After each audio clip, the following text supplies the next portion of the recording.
সেই সত্যের একটা পার্ট সেই সত্যের একটা পার্ট যদি বিরোধী দল হয়েও থাকে, আমার এবং আপনার কাজ হবে তাদের রাজনীতির যেটুকুন অংশ নারীবাদের, নারীর ক্ষমতায়নের, নারীর সমান অংশগ্রহণের বিরুদ্ধে সেইটুকুন দিয়ে কাজ করা। কখনো যেন এই জাতীয় শক্তি মেইন স্ট্রিম না হতে পারে, আমরা সেই কাজটা করতে পেরেছি, তাদেরকে আমরা মেইন স্ট্রিম হতে দেই নাই। হুজুররা আগায় গেলে বড় বড় বোতল চলবে কিভাবে? হুজুররা আগায় গেলে কিশোর গ্যাং চলবে কিভাবে? হুজুররা আগায় গেলে মদের বার চলবে কিভাবে? হুজুররা আগায় গেলে বেশ্যাখানার ব্যবসা চলবে কিভাবে? হুজুররা আগায় গেলে জোয়ার কারবারে চলবে কিভাবে? হুজুররা আগায় গেলে দুর্নীতির আখড়া করবে কিভাবে? হুজুররা আগায় গেলে বেগম পাড়া বানাবে কিভাবে? হুজুররা আগায় গেলে দেশের সম্পদ বিদেশে পাচার করবে কিভাবে? হুজুররা আগায় গেলে এই দুনিয়ার মধ্যে এত আকাম কুকাম করেও প্রতিবার তার বিস্তার পাবে কিভাবে? এই জন্য তারা চায় এমন কেউ আসুক যে তাদেরকে এগুলোর সুযোগ করে দেবে। জালেম হওয়াও যেমন হারাম, জালেমের সহযোগী হওয়াও সমান হারাম।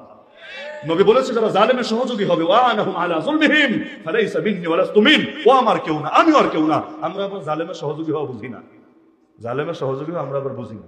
কিভাবে? আগের একটা উদাহরণ দিয়ে